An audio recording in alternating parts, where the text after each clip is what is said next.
안녕하세요.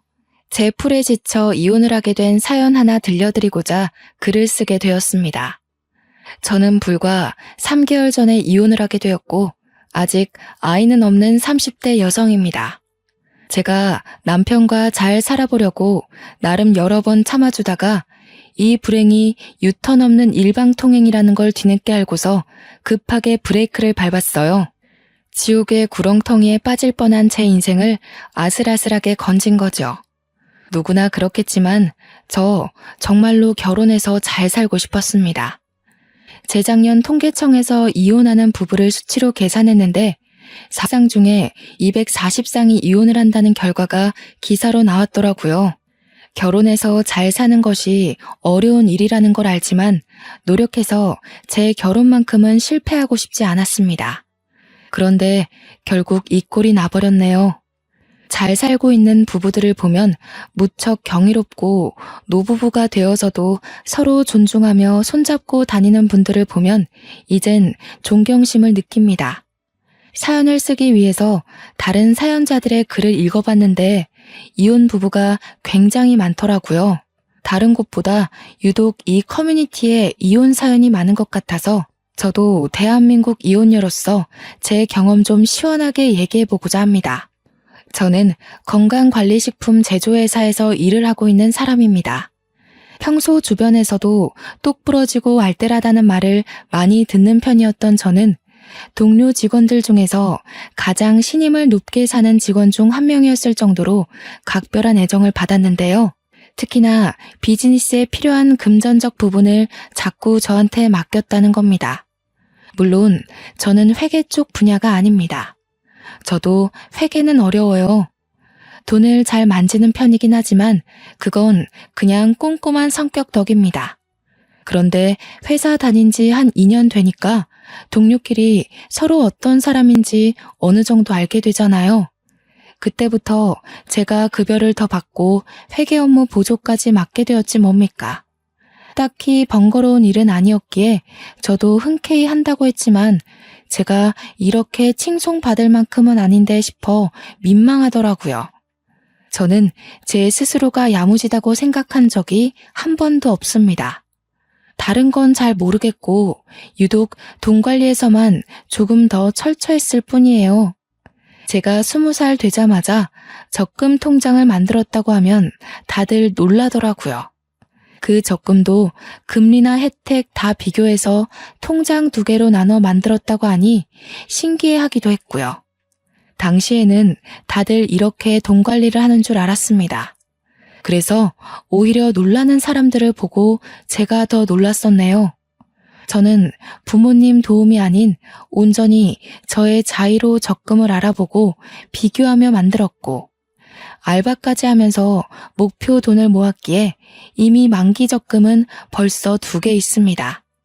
3개째 통장 또한 곧 만기를 앞두고 있어요. 저는 그리 어렵게 돈을 모았다고 생각하지 않아요. 제가 어디 돈을 낭비하고 사치 부리는 사람도 아니었고 아르바이트로 버는 족족 적금으로 때려 넣었다 보니까 어느새 억대 자산이 생겨 있었던 거예요. 당연히 주식 같은 모험은 절대 안 하고 안전하게 저축만 하는 타입이라 티끌 모아 태산을 만든 장본인이라고 말씀을 드릴 수 있겠네요. 제가 돈을 더 잘 모을 수 있었던 이유에는 연애를 안 했기 때문도 있을 겁니다. 연애를 하다 보면 어쩔 수 없이 혼자일 때보다 지출이 많을 수밖에 없지 않습니까? 당시 저는 돈 모으는 재미에 푹 빠져 있었기 때문에 남자를 사귀는 것 자체가 목표에 방해가 된다고 생각했던 사람이에요. 결혼 전까지는 계속 과하게 적금을 넣으며 생활했지만 30대가 되고 나서부턴 20대 때와는 좀 다르게 효율적으로 관리하면서 돈을 사용하기도 했습니다. 비교적 젊은 나이에 수억을 가지는 것이 보통 일 아니라는 건 직장인 되고 나서부터였는데요. 주위에서 다양한 조언과 사정을 듣다 보니까 제가 같은 또래의 남들보다는 부유하다는 걸 알았습니다. 이걸 마냥 가지고 있으려고 모은 건 아니라서 그때부터 집을 하나 사볼까, 부모님께 차 선물을 하나 해드릴까 고민을 하기 시작했습니다. 어떤 결정을 내리더라도 돈이 부족한 것이 아니었기 때문에 걱정이라든지 아깝다든지 하는 생각은 없었어요. 남들은 한참이나 멀게 바라보는 그 목표를 저는 언제든지 바로 읽어낼 수 있는 여건이 있던지라 그 짜릿한 느낌이 또 다르게 흥미롭더라고요. 그때까지만 해도 남자에 대한 관심은 계속 없었습니다. 돈을 왕창 모으고 그걸로 나만의 자산을 만들어내는 과정을 통해 색다른 즐거움을 알아버렸기 때문이었죠. 그런데 제게 직장 동료가 괜찮은 지인이 있다고 해서 소개를 해준다고 하는 거 아니겠어요? 저는 혼자서도 충분히 재미있는 인생을 살고 있었기 때문에 굳이 연애를 통해 제 인생에 낯선 사람을 끼워넣고 싶지 않았습니다. 정중하게 거절을 했더니 동료 직원이 저더러 그런 말을 하더군요. 지금이야 젊으니까 부모님이 내 자식 하면서 끼고 돌지. 나중에 부모님 나이 드시고 선옥씨 시집갈 나이 되면 결혼 안 하고 있는 게 불효가 돼. 부모님도 슬슬 선옥씨 앞날 때문에 걱정하고 계실걸? 형제도 없다면서. 자식이 혼자 남겨지게 생겼는데 어느 부모님이 마음 편하겠어. 부모님의 생각을 들어본 건 아니지만 동료 직원의 말이 꽤 일리가 있더라고요. 그때부터 생각이 많아졌던 걸로 압니다. 부모님께서 내색은 안 했지만 동료 말대로 정말 제 앞날을 걱정하고 있다면 그거야말로 사춘기 소녀 때와 같은 맥락으로 속썩이는 것이 아닐까 싶었어요. 그래서 며칠을 고심한 끝에 저는 소개를 받아봤습니다. 어쩌면 첫 남자였지만 결혼으로 이어져도 나쁘지 않았던 게 만약 결혼을 한다면 오히려 제가 남자 쪽보다 더한 자금을 가지고 갈 수 있겠다 싶어서였죠. 꿀리고 시작하는 결혼은 싫었거든요. 당시 저는 결혼 배우자로 어떤 남성 타입이 좋은지 전혀 보는 눈이 없었습니다. 그저 착하고 마음이 넓은 남자가 좋겠다고 생각했던 것 같아요. 그런데 우습게도 제 눈에 남편이 딱 그렇더라고요. 소개받고 연인으로 발전하면서도 제게 늘 잘하고 착하고 우리 부모님께도 예의 바른 사람이었거든요. 그래서 확신을 갖고 좀 더 길게 만나봤는데 남편이 그때만 해도 참 괜찮은 사람이었습니다. 남편과 연애를 하면서 솔로일 때보다는 돈을 좀 쓰게 되었는데 딱히 상관없었어요. 이성과 함께하는 재미도 돈 모으는 것만큼이나 즐거운 일이었더라고요. 늦게나마 알아버려서 오히려 적당히 소비하는 게 좋았습니다. 그렇게 4년을 지내다 보니 저희는 자연스레 서로를 결혼 대상으로 바라보게 되었습니다. 남편도 다른 동료들처럼 제가 얼마나 돈 관리를 잘하고 있는지 아주 잘 알고 있었어요. 제가 경제 관리하는 걸 늘 옆에서 지켜보기도 했고 제가 또 남편에게 돈 관리하는 팁을 알려주기도 했거든요. 돈 얘기 나올 때마다 남편이 늘상 제게 했던 말이 있었는데요. 나는 세상에서 숫자로 머리 쓰는 게 제일 싫어.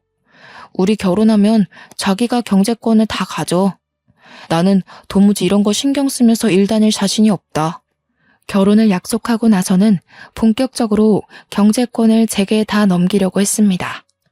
솔직히 내 주머니로 들어오는 돈을 남에게 맡기기가 쉽지 않잖아요. 아무리 남편과 제가 가족이 될 사이이고 부모로서 평생을 손잡고 걸어갈 약속을 했다고 하지만 요즘 부부끼리 절도 범죄까지 있단 말이죠. 그래서 그냥 장난삼아 하는 소리인 줄로만 알았습니다. 그런데 결혼을 하고 나서도 남편이 신혼집에서 한 번 더 경제권 얘기를 꺼내는 거 아니겠습니까? 심지어 이미 회사 급여까지 제 계좌로 돌렸다고 하더라고요. 난 용돈 받고 사는 삶이 편해. 한 달에 50만 원 정도면 충분할 것 같아. 원래도 자기랑 놀 때 말고는 돈을 잘 안 썼던 편이라서 나 혼자서 이만하면 적당해. 정말 괜찮겠어? 그냥 각자 관리하고 생활비만 공동 입금하는 게 낫지 않을까? 사람 일이란 게 언제 어디서 돈이 확 나갈지 모르잖아. 급한 일 생기면 50만 원으로 뭘 어떻게 해? 에이, 안 생겨. 반평생 큰돈 나갔던 적이 단 한순간도 없었어. 내 패턴 누구보다 내가 제일 잘 알고 그다음 자기도 나를 잘 알잖아. 괜찮다니깐. 남편은 흔쾌히 자기 급여와 부수적인 금전을 모조리 공개했고 정말로 용돈 50만 원으로 살기 시작했습니다. 당연히 차 유지비라든지 보험이라든지 그런 것은 빼고 오로지 한 달 용돈만 50만 원이었어요. 저는 부부간에 오해가 없도록 제 급여와 남편 급여를 계산하여 가계부를 쓰기 시작했습니다. 제 적금 통장은 있으니까 남편의 적금 통장만 따로 만들어서 그것도 제가 관리했어요. 부부 공동명의 통장을 하나 더 만들까 하다가 뭐든 공동으로 만들게 되면 소유권에 문제가 생길 수 있다는 말을 들은 적이 있어서 일찌감치 포기를 했네요. 저희는 정말 수월하게 신혼생활을 이어갔고 신혼집은 남편이 모아놓은 돈에 맞춰서 서로 딱 반반의 비용을 보태어 매매를 했습니다. 저와 남편은 둘 다 초창기부터 욕심 없어서 과하게 저지르지 않았기에 크게 허리 휘는 시작을 하진 않았어요. 그래서 돈이나 대출에 쫓기듯 급급하게 살지 않았고 오히려 여유가 있었기 때문에 신혼을 더없이 풍요롭게 누릴 수 있었습니다. 이렇게 저희 둘은 문제없이 잘 지내고 있었거든요. 그런데 어느 순간부터 주변에서 자꾸 입김이 들어오는 거 아니겠습니까? 저를 향한 조언이 아닌 바로 남편에게 하는 충고들이었습니다. 한날 남편이 남편 회사에서 일하는 동료 사원들을 데리고 집에 온 적이 있었는데요. 결혼 전에도 몇 번 만나서 안면을 텄기 때문에 어색한 사이는 아니었습니다. 다 같이 술 한잔을 하던 상황이었는데 어느 정도 술이 되니까 사람들이 돈 얘기에 비밀이 없어지는 겁니다. 술 마시기 전에는 분명 요즘은 부부 사이에서 여자가 경제권을 많이 관리하고 남자는 용돈 받는 식으로 대부분 그렇게 살더라면서 저희 부부의 경제관념에 찬사를 보냈거든요. 그런데 술이 들어가니까 사람들이 돌변하기 시작하는 거 아니겠어요? 에이, 재수씨. 아무리 그래도 그렇지 남자가 기가 죽는단 말이에요. 50만 원이 뭐예요? 남자라면 적어도 100만 원은 주머니에 꽂혀 있어야 밖에서 어깨 펴고 가장 노릇하는 겁니다. 이 녀석도 재수씨한테 혼날까봐 말 못한 거지 절대 50만 원으로 만족할 녀석이 아니에요. 술 취해서 깔깔 웃는 동료 직원의 말에 저는 고민을 했습니다. 기분이 나빴던 게 아니에요. 제가 남자에 대해 잘 모르니까 정말 남자의 경우 용돈이 적으면 기가 죽을 수도 있겠구나 싶더라고요. 남편이 정말 저한테 밉보일까봐 용돈 50으로 한 달 살이 충분하다고 거짓말을 한 거라면 제가 더 미안해지는 상황이었습니다. 그동안 말도 못하고 밖에서 적은 돈으로 쩔쩔맸을 거 아닙니까? 괜히 남편 눈치가 보여서 쳐다봤는데 정작 남편은 동료 직원들에게 고개를 내저으며 반대 의견을 피력했습니다. 니들이 뭘 한다고 난리야. 나 돈 그렇게 많이 안 써. 우리 와이프가 해주는 대로 맡기고 용돈 받는 게 훨씬 편하다고.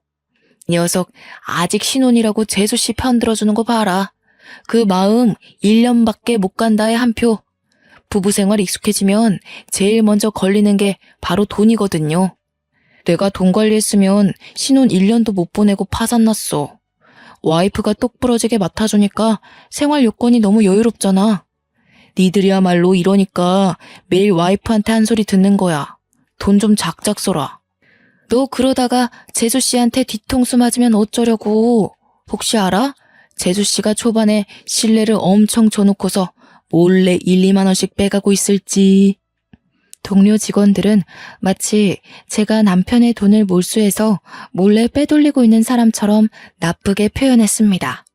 그것도 농담이라고 계속 깔깔대는데 듣다 보니 은근히 기분이 상하더라고요. 그럼에도 남편 체면 생각해서 감정 상한 거 끝까지 감추고 그들과 잘 어울려 놀았습니다.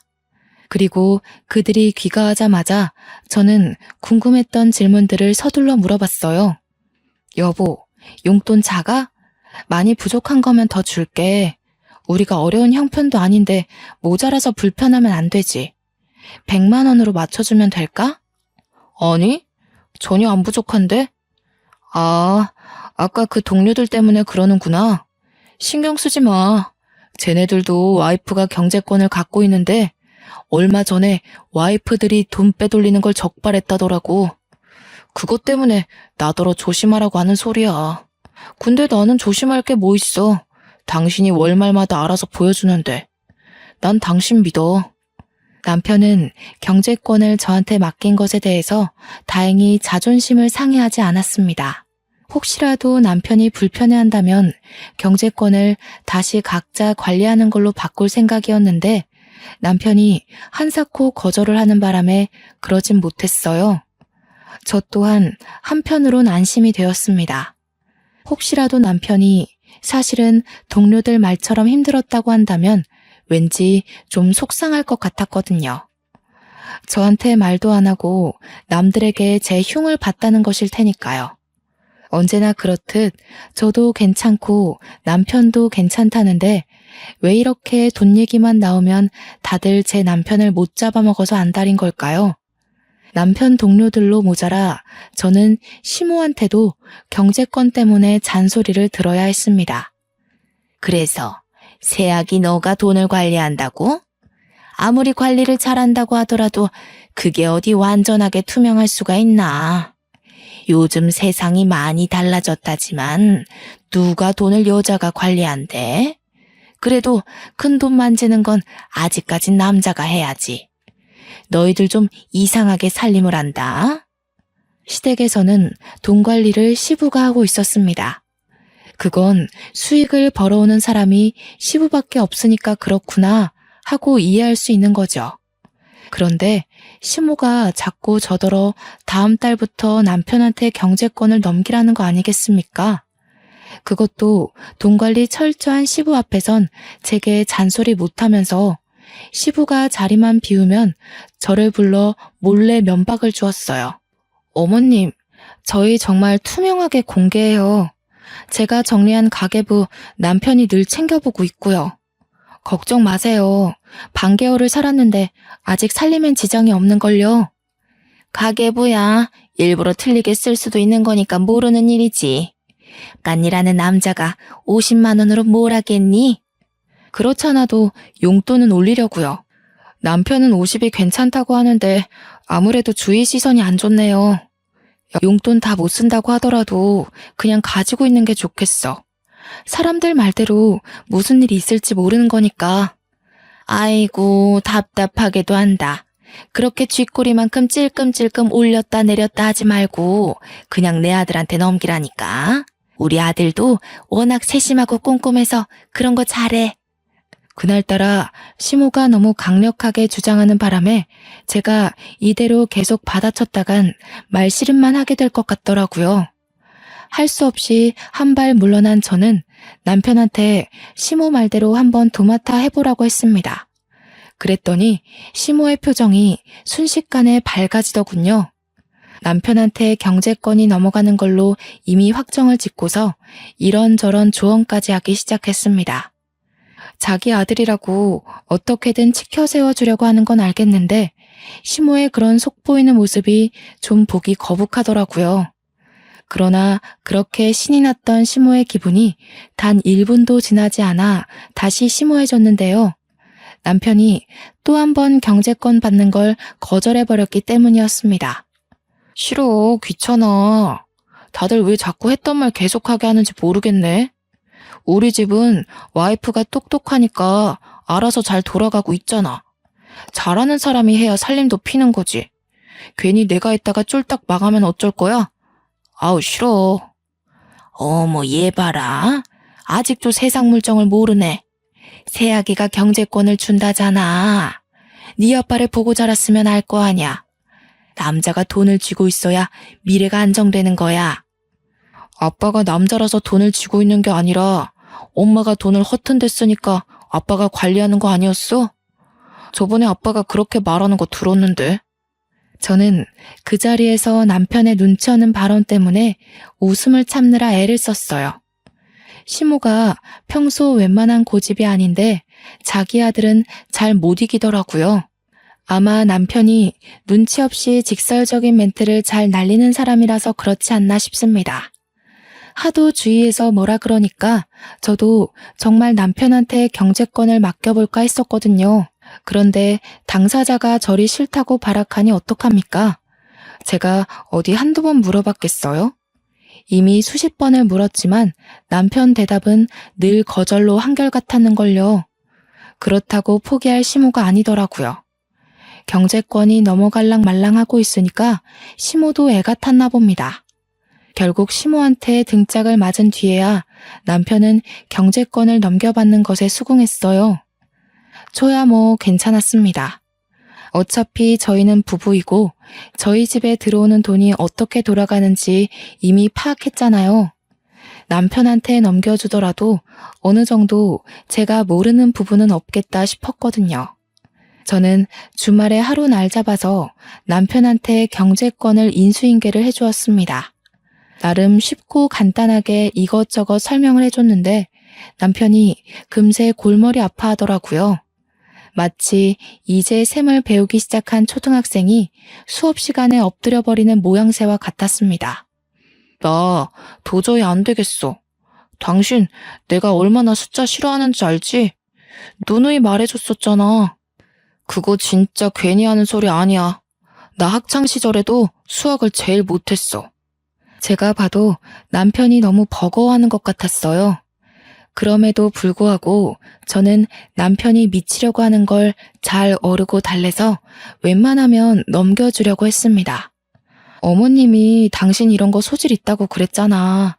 수학이랑 동계산은 좀 다른 개념이야. 성급하게 생각하지 말고 차차 이해해보자. 내가 다시 설명해줄게. 아, 진짜 못해. 엄마가 괜히 당신이 내 돈까지 들고 있으니까 심술 부리는 거야. 우리 엄마 돈 욕심 많은 것 때문에 아빠가 관리하는 이유도 있단 말이야. 아마 내가 경제권 들게 되면 엄마가 간섭할걸? 난 엄마 게임에 안 넘어갈 자신이 없어. 절대 못해. 시모가 남편을 두고 세심하고 꼼꼼하다고 표현을 했지만 사실 저는 남편이랑 연애하면서 딱히 남편이 돈을 효율적으로 관리한다는 느낌을 못 받았습니다. 제가 연애 때 돈 관리 팁을 많이 가르쳐줬다고 했잖아요.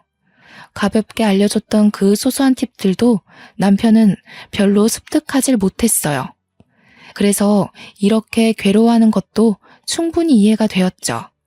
할 수 없이 제가 다시 경제권을 도맡게 되었는데요. 시모에게 이 사실을 말씀드린다면 제가 경제권을 넘기기 싫어서 남편을 기죽였다고 생각할 텐데 이건 이것대로 또 걱정이었습니다. 남편이 시댁이 알아서 잘 설명하겠다고 했는데도 그렇게 썩 위로는 안 되더군요. 남편이 말한다고 시모 성격에 바로 굽신거릴 게 아니란 걸 아니까요. 저희 부부는 잠깐의 휘몰아쳤던 돌풍을 지나고 다시 고요한 일상을 보내고 있었습니다. 그러던 어느 날 용돈 100만 원으로 올려주겠다던 제 제안을 항상 거절해왔던 남편이 홀라당 돈을 다 써버린 적이 있었는데요. 바로 교통사고가 났기 때문이었습니다.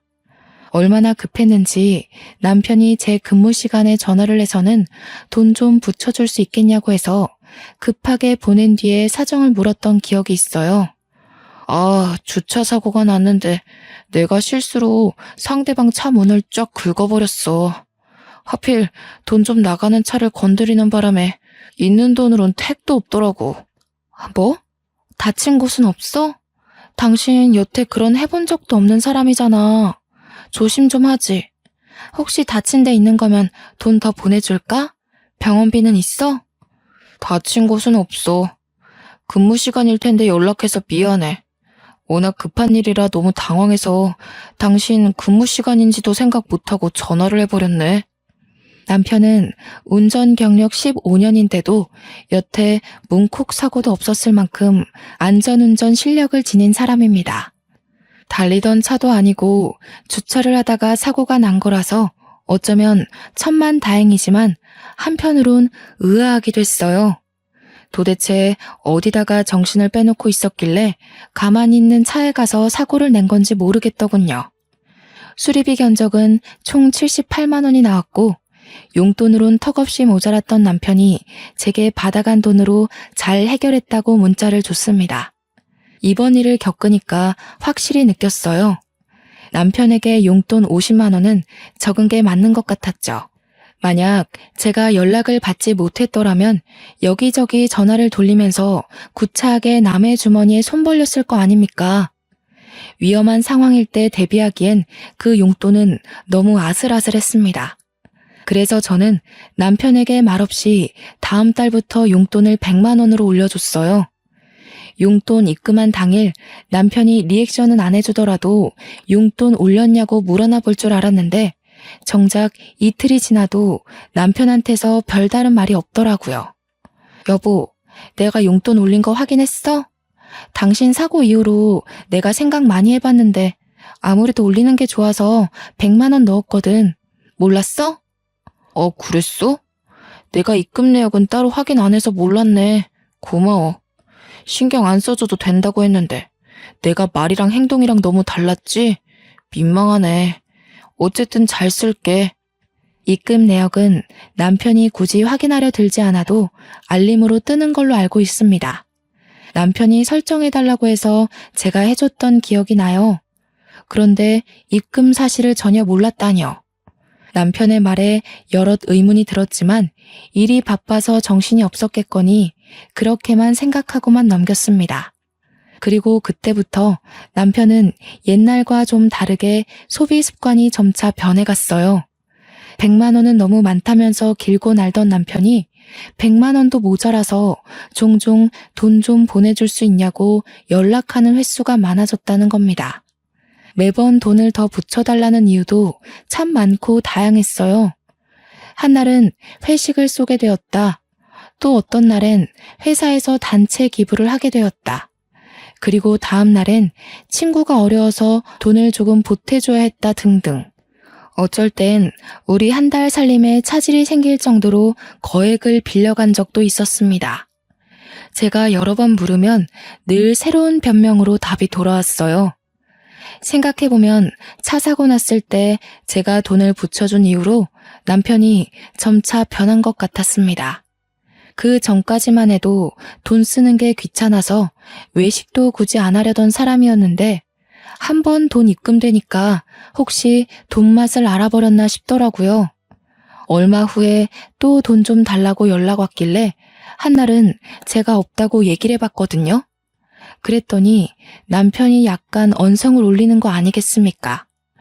목소리에 짜증과 억눌린 화가 잔뜩 묻어 있었습니다. 내 돈까지 당신이 들고 있으면서 없긴 뭘 없어. 나 지금 급해. 얼른 120만 원만 보내봐. 얼마 전에 나 상여금 탄 거 있잖아. 그거랑 합쳐서 주면 되겠네. 여보, 당신 벌써 이번 달에 용돈만 2번을 받아갔어. 근데 뭘 또 달라는 거야? 지난번 용돈도 겨우 타이트하게 맞춰서 준 건데 이러면 당신 적금 못 넣는단 말이야. 적금? 적금이 있었지? 그런 걸 쓸데없이 왜 넣어? 난 됐으니까 내 거 해약할게. 적금은 나중에 여유 많을 때 차차 넣으면 될 것 같아. 아직 만기까지 반개월이 남았는데 아까운 이자 날리게 남편이 느닷없이 해약하겠다는 거 아니겠습니까? 남편의 철부지 같은 행동에 답답했던 저는 결국 안 된다고 목소리를 좀 높였습니다. 그러자 남편이 이젠 성질까지 버럭 내면서 돈에 미친 사람처럼 적금 통장을 달라고 강하게 얘기하더군요. 내가 네 돈에 손을 대냐? 내 돈으로 넣은 적금 내가 좀 쓰겠다는데 뭘 그렇게까지 빡빡하게 굴어. 오늘 집에 가면 통장 꺼내놔. 내일 내 것만 해약할 거니까. 비행 청소년도 아니고 돈 안 준다고 행패 부리는 남편의 모습에 솔직히 좀 당황했습니다. 그리고 뒤따라 붙은 감정은 그저 어처구니가 없다는 것뿐이었죠. 돈은 따로 벌고 있던 실정이었지만 여태 부부이기에 다 같은 돈이라고 생각하며 관리를 해왔습니다. 그런데 남편 생각은 다르다는 걸 그날 알았어요. 어쩌면 맞는 말이죠. 자기 돈이니까 자기가 알아서 쓰는 게 맞는 거예요. 짜증이 났던 저는 남편 말대로 그 돈이 제 돈도 아니니까 그냥 내버려 뒀습니다. 그러니 다음날 정오쯤에 정말로 해약을 해버렸더라고요. 옛날만 해도 돈에 관심 없던 사람이 어쩌다 갑자기 바람이 들었을까요? 과거와 다르게 돈을 좀 쉽게 생각하는 것 같아서 한날은 남편이 잘 때 휴대폰을 몰래 뒤져봤습니다. 설마 바람이라도 나서 웬 여자한테 돈이라도 퍼주는 건가 싶어서요. 지금 보니 제가 참 별짓까지 다 했네요. 남편 폰에는 딱히 여자의 흔적이 없었습니다. 대신 처음 보는 형이란 남자와의 채팅이 다른 채팅에 비해 유독 많다는 걸 알고 그걸 확인해 봤어요. 그리고 그때 저는 남편이 왜 그렇게 용돈을 부족해 했는지 알게 되었습니다. 이유가 주식이었어요. 용돈만 받으면 주식에 통째로 투자를 해버렸던 겁니다. 제가 주식을 하진 않지만 주변에서 들은 게 많아 보는 눈은 있는데 채팅방에 형도 딱히 주식을 잘하는 게 아닌 것 같더라고요. 그런데도 불구하고 이 멍청한 남편이 그 형을 아주 맹신하면서 시키는 대로 돈을 퍼붓고 있었습니다. 이렇게 돈으로 쓸데없는 모험을 하는 사람들, 제가 제일 싫어하는 부류거든요. 이것만큼은 남편이 자기 돈 멋대로 쓴다고 해서 참아줄 수가 없겠더라고요. 다음날 아침 저는 출근하려는 남편을 세워 바로 따졌습니다. 당신 주식해? 그렇게 위험한 걸 왜 해? 제대로 알아보고 해도 손해볼 확률이 더 큰 게 주식이야. 도대체 그 형한테서 무슨 소리를 들었길래 안 하던 짓을 하는 거니? 정말 큰일 나고 싶어? 뭐야? 어떻게 알았어? 설마 내 휴대폰 뒤진 거야? 스토커도 아니고 왜 남의 물건에 몰래 손대? 아, 진짜. 어디까지 봤어? 처음부터 내용 다 본 거야? 지금 그게 문제야? 그래서 그 주식에 넣은 돈 다 어떻게 됐는데? 말아먹었지? 숫자라면 머리 아프다는 사람이 어쩌자고 그런데 손을 댔냐고. 전문 펀드 매니저도 매번 성공은 못해. 당신이 뭘 안다고 그걸 해? 나도 알아. 돈 잃고 싶어서 뛰어든 줄 알아? 당신이 몰라서 그렇지 주식은 장기전이야. 이 형님, 당신이 말하는 그런 전문가들이랑 같이 공부하고 있는 사람이라고. 딱 봐. 내가 잘 돼서 보란 듯이 2배로 갖다 줄 테니까. 남편과 아침부터 주식 얘기로 싸움을 하면서 진을 뺀 날이었습니다. 알고 보니 남편은 주식에 돈 퍼붓는 걸로 그 형님한테 용돈까지 조금씩 주고 있었더라고요. 무슨 수급이라나 뭐라나. 말 같지도 않은 소리를 하면서 제대로 호구가 잡혀있는 남편을 보니 결혼하고 처음으로 속이 터졌습니다. 이 호구 같은 남편도 결국 제 남편이라고 그냥 내버려 둘 수가 없어서 저는 바로 용돈을 50만 원으로 낮춰버렸어요. 그랬더니 어떻게 됐는지 아십니까? 저 그 사람한테 이혼 요구 당했습니다. 뭐라고? 지금 이혼하자고 했어? 고작 그 주식 때문에 그것에 미쳐서 나더러 이혼을 하자고 해? 당신 정말 왜 이래? 왜 이렇게 안 하던 짓을 해서 사람 피를 말려? 경제권 가진 여자들이 그렇게 남편을 무시한다던데 당신도 변했나 보네. 내가 돈 갖다 바쳐주니까 당신이 날 마음대로 조종해도 된다고 봤어? 그래도 당신은 딴 여자랑 다를 줄 알았는데 결국 권력 잡으려고 했던 거 맞네. 뭐라고? 그런 식으로밖에 말 못해? 내가 정말 그랬을 거라고 생각하는 거야? 내가 고집해서 경제권 뺏어왔니? 당신이 하기 싫다고 나한테 맡긴 거잖아. 몰랐으니까. 알았으면 나도 너한테 돈 안 바쳤어. 주변에서 한 소리씩 할 때는 다 이유가 있는 건데 그동안 내가 콩깍지가 단단히 씌었던 거야. 당신이 이렇게 변할 줄은 몰랐어. 용돈을 줄였다고 저더러 변했다며 구두쇠 취급하는 남편 때문에 어이가 없었습니다. 다른 사람이 되어 있는 남편을 보면서 할 말을 잃어버렸죠. 주식이 뭐라고 그저 혈안이 되어 인정사정 없이 이혼까지 요구하니 변한 건 제가 아니라 남편인 듯 싶네요. 그래도 저는 이걸로 이혼까지 하는 건 아니라고 생각했습니다. 참 우둔한 생각이었죠.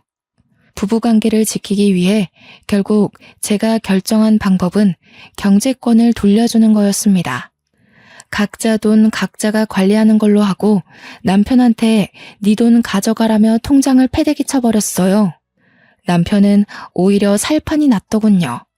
공동 생활비만 넣고 나머지 돈은 정말 자기 멋대로 펑펑 쓰는 것 같았습니다. 그때부터 저희 집안의 가세가 기울기 시작했어요. 뒤늦게 우편물을 받고 한 사실인데 남편이 신용카드까지 발급받아서 현금 대출을 했더라고요. 밀리기 시작한 연체금이 우편으로 주마다 날라왔습니다. 나중에는 카드사에서 직원까지 찾아와 제 남편을 찾았어요. 그런데도 남편은 돈 갚을 생각이 없어 보이더라고요. 물론 갚을 생각이 없는 게 아니라 갚을 돈이 없는 거겠지만요. 어쨌든 저는 갈수록 예민해지고 태만해지는 남편을 보면서 남편을 향한 마지막의 시니까지 밑바닥을 치고 말았습니다. 더 이상 제 인내가 버텨주지 못했다는 겁니다. 즉, 이혼을 결심하게 되었다는 거죠. 어차피 이혼할 거고 우편물 걷는 것도 지쳐서 그것마저 손을 안 대고 있었는데 한날 시모가 저희 집에 들리면서 우편물을 다 걷어왔더라고요. 얘, 이게 다 뭐니? 우리 아들 이름으로 우편이 많이 와 있더구나. 너는 오늘 일도 쉬었다면서 집 밖에 코빼기도 안 나와봤던 거야? 안 사람이라는 사람이 이런 기본적인 것도 관리를 안 해서는. 오셨어요? 그거 다 신용정보회사에서 돈 갚으라고 날라온 연락이에요. 2달 전부터 받고 있던 거라서 굳이 걷어올 필요 없었는데 어차피 돈 갚으라는 내용이라서요. 시모는 자기가 들고 있는 게 독촉장이라는 걸 알았어요. 그런 걸 처음 봤는지 심장이 벌렁벌렁거렸다며 보란듯이 제 앞에 우편물을 팩 내려놓았습니다. 식탁으로 위로 쫙 펼쳐진 우편물 양이 제법 방대하더라고요. 신용불량자라는 거니? 너는 돈 관리를 어떻게 하길래 이 모양이야? 설명 좀 해봐라. 돈 잘 만진다고 그렇게 떵떵거릴 때는 언제고? 이게 그런 결과야? 왜 그렇게 화가 났나 했더니 시모는 제가 돈 관리를 먹같이 해서 자기 아들이 이 모양이 된 줄 알지 뭡니까? 곧 죽어도 자기 아들은 얌전하고 고분한 사람인 줄 아나 봐요. 잘난 척 하더니 집안 꼴 잘 돌아간다. 이거 다 어쩔 거니? 나중에 압류딱지 붙고 그런 거 아니야? 그럼 월급도 싹 다 몰수당하고 그러지 않아? 아직 그 정도는 아니고요. 아마 다음 달에도 못 갚으면 그렇게 되겠네요. 그래서 말인데 저 이혼할까 봐요. 남편이 저한테서 경제권 뺏어가더니 일을 이 지경으로 만들었지 뭐예요? 돈 안 줄 거면 이혼하자고 하길래 통장 다 던져줬어요. 뭐라고? 경제권은 네가 갖고 있잖아. 집이 이 꼴나니까 갑자기 내 아들 탓하는 거니? 너 인생 그런 식으로 살면 안 된다. 네가 돈을 맡았으면 적어도 남편 이름에 누가 되는 일은 없어야지. 어머님이 믿기 싫으신 거 알겠는데요.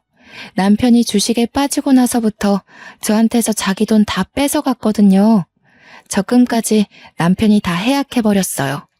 참, 어머님 여행 경비 아마 남편이 못 대줄 거예요. 남편이 알아서 어머님한테 연락한다 그랬는데 모르셨나 봐요? 제가 남편 적금 통장을 처음 개설했을 때 그걸로 남편이 시모한테다가 엄청 생색을 내놨거든요. 친구들과 해외여행 가면 자기 적금 모은 걸로 시모 여행 경비 대줄 거라고 진짜 떵떵거렸었어요. 그것에 덩달아 신났던 시모가 개모임 추진해서 연말에 해외여행 일정을 다 잡은 걸로 압니다. 그런데 남편이 적금 해약하고 다 탕진해버렸다고, 주식에 미쳐버렸다고, 누구 하나 알려주는 사람이 없었다 보니 취소를 못한 거죠. 이제 와서 취소를 하면 계약금에서 60%만 환불된다고 했습니다. 시모는 그 사실을 들으니 남편 돈 쓰는 꼴이 얼마나 엉망인지 좀 와닿나 보더라고요. 여행 경비 얘기에 얼굴이 벌개진 시모가 당황하면서 말을 막 버벅거렸습니다. 그러더니 겨우 꺼낸 말이 뭔 줄 아십니까? 끝까지 자존심은 굽히고 싶지 않았나 봐요. 저더러 그 돈을 해줘야 되는 거 아냐고 우기기 시작하대요. 자기한테 미리 알려주지 않은 건 우리 부부 둘의 잘못이니 자기 아들이 처리 못한 걸 저보고 대신 해결하라고 했습니다. 오늘 남편 퇴근하면 남남이 될 건데 제가 왜 어머님 여행 경비를 대드려요. 친구분들한테 전화 돌려달라고 하면 그건 도와드릴 수 있어요. 친구분들 돈 날리게 생기셔서 어떡해요? 남편이 똑부러지게 돈 관리를 잘했어야 하는 건데. 남편이 돈 관리하면 집안이 이렇게 파탄 난다는 걸 시모한테 똑똑히 알려주고 싶었는데 마침 기회가 잘 되었다고 봅니다. 시모는 제 주장에 더 이상 반박을 하지 못했고 울그락불그락 열만 올리다가 남편한테 전화를 걸면서 집을 박차고 나갔습니다. 그날로 퇴근하고 온 남편 앞에서 저는 잠자코 이혼서에 도장을 찍었어요. 남편한테도 찍으라고 도장과 함께 건넸더니 갑자기 남편이 돌변하면서 제 앞에 무릎을 꿇는 겁니다. 뭐 하자는 거냐고 물었더니 남편이 뜬금없이 회유를 하기 시작하더군요. 미안해. 내가 판단이 어리석었어. 돈 욕심이 있었던 게 아니라 돈 많이 벌어서 노후 편하자고 그랬던 거야. 당신 말 진작에 들었어야 하는데. 여보, 나 이제 정말 손 뗐어. 다시는 주식 안 할 거야. 그러니까 한 번만 용서해주라. 사정을 듣자 하니 남편이 주식으로 가진 돈을 전부 탕진해버렸다고 하네요. 그제서야 주식 공부한다던 형의 말을 믿으면 안 되는 거였다고 깨우쳤다지 뭡니까. 그러면서 시모한테도 욕이랑 원망을 엄청 들어먹었고 심지어 시부는 남편을 한 대 패주려고 대기 중이라고 합니다. 신용불량자까지 된 남편은 말 그대로 인생이 간당간당한 상황이었어요. 저더러 자기 구제해줄 사람 저밖에 없다고 살려달라는데 제가 그걸 왜 살려줘야 하는지 모르겠더라고요.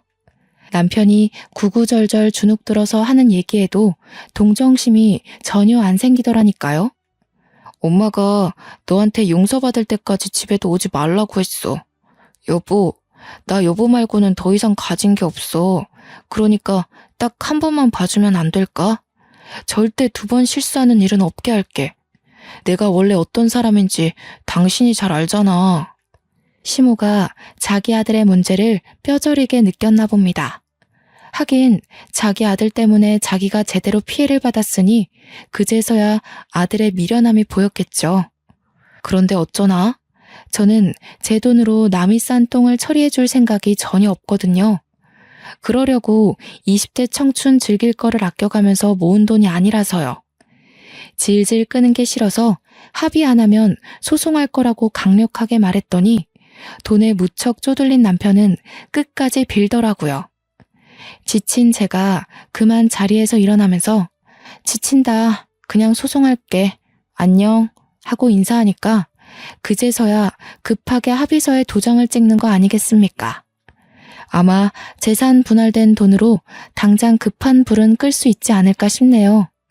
이건 나중에 알게 된 사실인데요. 시모는 결국 해외여행을 취소하지 못했다고 하더라고요. 시부한테 욕을 왕창 들으면서 시부 돈으로 눈물을 머금고 다녀왔다고 들었습니다. 시부가 굉장히 보수적이라 돈을 헤프게 쓰는 걸 안 좋아하는 분이거든요. 그래서 유독 시부는 알뜰살뜰한 저를 좀 좋아했었습니다.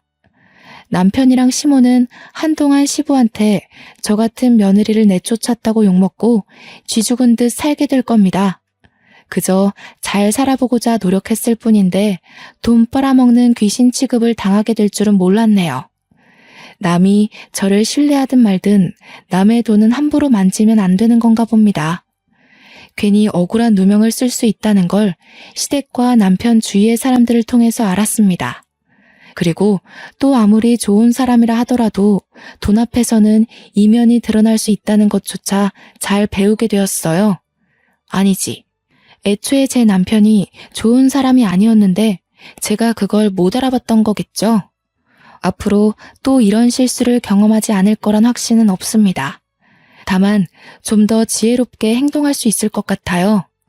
제가 이렇게 이혼을 하게 되었습니다. 불과 얼마 안 된 사연이에요. 아직은 이혼한 사실을 자랑스럽게 공개하는 것이 조금 조심스럽습니다. 제 삶에서 이혼이 가장 큰 돌불이었거든요.